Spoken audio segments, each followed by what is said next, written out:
I'm Babs Lewis. I'm the Welsh Development Manager for Shared Lives Plus in Wales.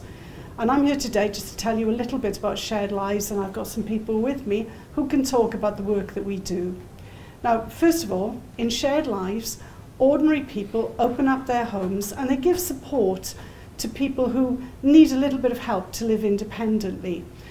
Shared Lives carers, like the ladies I've got with me here today, they provide accommodation, but they also provide friendship, and they enable people who need a little bit of help or support to live independently and well in the community. Now, Shared Lives has been around for a long time, but you may not have heard of it, because although it's well established in Wales, it's a very small service. But we're everywhere, and people like Jan and Julie with me today from Llanelli are providing care, long-term live-in care, short breaks and respite, and also day and sessional support for people who need that little bit extra to live independently. Now, Shared Lives care isn't just provided by Shared Lives carers. Schemes recruit, they train and they monitor carers like Jan and Julie here, and they are regulated by the Care and Social Service Wales Inspectorate.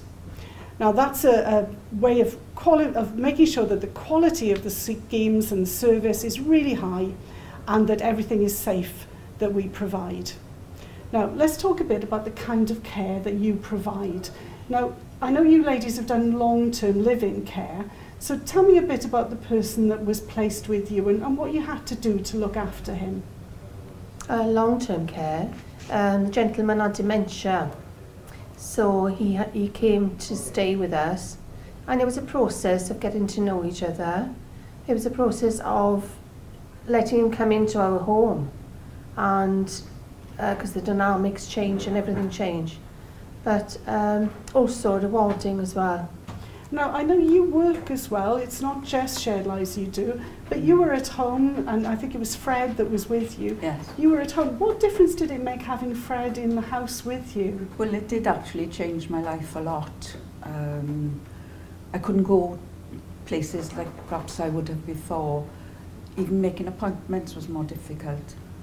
To see the doctor, even going to the toilet when I was in town with Fred could be tricky at times because he'd be gone by the time I'd come out. If it was just him and me. Because Fred had dementia, didn't he? And Yes. he took an awful lot of support. Yes. But he also enriched your life, didn't he? In many Very ways? much so, very, very much so. I think he gave us a lot as well. It's changed our lives. I think we look at things a bit differently now than what we used to. Fred gave us a lot as well, a lot of happy times, and he enriched our lives. Now, Shared Lives has traditionally been provided for people with learning disabilities that wanted to live in a family home, not in an institution. But as you say, Fred had dementia, and we, in Shared Lives, we don't look at the disability or the need, we look at the person, don't we? So he came to you with dementia. That's a little bit different, trying to support someone with dementia, isn't it? Yes, in many ways, but he had a wonderful sense of humour that matched ours. And I think that's what made it work. And Fred didn't realise that he had dementia, so his quality of life was quite good. He looked on us as being long-distance cousins. We never told him that, but he was happy to think that. And I don't know, I think it just made a difference to his life. He felt that he was home. He'd come home from day service and say, "Oh, it's lovely to be home." And of course, what attracted you to Shared Lives in the first place then? Because you say you work and you've got your own life, so what made you think about the service? I've worked in care most of my life, and it was different to what care I did, and it was something I was intrigued about and something I wanted to find more out about. And so that's the initial thing. It's very different to the work I do, but of course that's residential as well. But yes, and Fred was challenging on times, very challenging, but it also, the banter, the care, it enriched our lives much more than I thought it could ever do. He was part of the family. Even though it's a profession, it's part of the family. And unfortunately, Fred passed away 6 months ago. But we were there with him, and I was holding his hand when he went. Training can't give you the feelings that go with that, but the rewards are much more. And that's very important too, because you were matched for compatibility and you did form a real relationship, which is what shared lives is all about, isn't it? And of course that enables the person you're supporting to be in control and to feel that the services are built around them, so they can achieve and do the things that they feel are important to do, because you understand It was them. a family environment. It was a family environment. It wasn't a home. And we did things like family do. We'd go to pictures, we'd go for food, go for walks. He'd like going for walks with the dogs. He loved the dogs. And they loved him. We like to think that we made a difference to his life. And the quality of his life, that's the difference as well, the quality. Because the ones that he had to go into a home when we went on holidays, when we went to pick him up, "Oh, am I going home?" he said.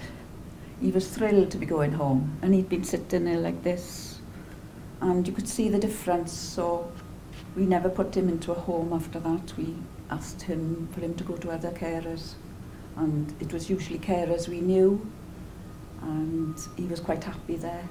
And it did make the world a difference. You could see it. This is when he went into respite when we went on holidays, but he also came away with us a few times on holidays as well. Caravan breaks, and we went to lots of different places, Cheddar Gorge, and places like that, and in the caves, and he was making comments and laughing. But you had to keep your wits about you, obviously, as well, because he would disappear. Yes. And I think that's an element, isn't it?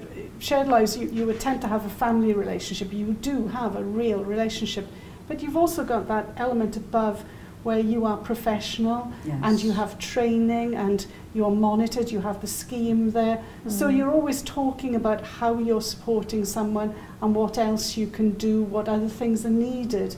So it's very much a profession as well as being a real relationship. And I think you were telling me about the dementia, that actually because you were able to react to him on a one-to-one basis, you did have an impact on his condition, didn't you? Yes. The social worker spoke to us and said that she'd felt that because he was in a family environment and he was being stimulated and doing things, most days we'd go for a walk every day, but we'd go for food a few times a week. We do just things the family do, take for granted really. And we had a lot of banter. And he just kept him stimulated all the time then, because he was doing these things. It's a big commitment, isn't it? I mean, you definitely took him to your heart and you were there at the end and you looked after him and arranged the funeral. And what would you say to someone who is thinking of taking on shared lives? What are the things they need to know from your experiences? I think that you can make a difference. And I think we did with Fred.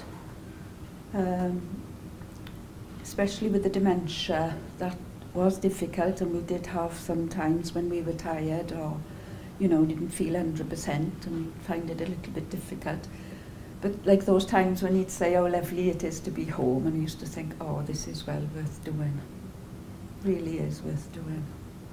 I would say give it a go, and you've got absolutely nothing to lose, and you could change somebody's life and change your own as well.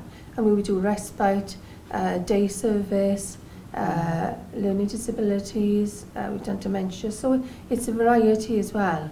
Of course, what we're doing in Wales now is trying to expand shared lives. We have health initiatives now which concentrate on older people, offer shared lives for a few weeks when people are coming out of hospital, can't go home alone, or if they've been ill for a few weeks, come to a shared lives carers home to recover so they don't have to go into hospital.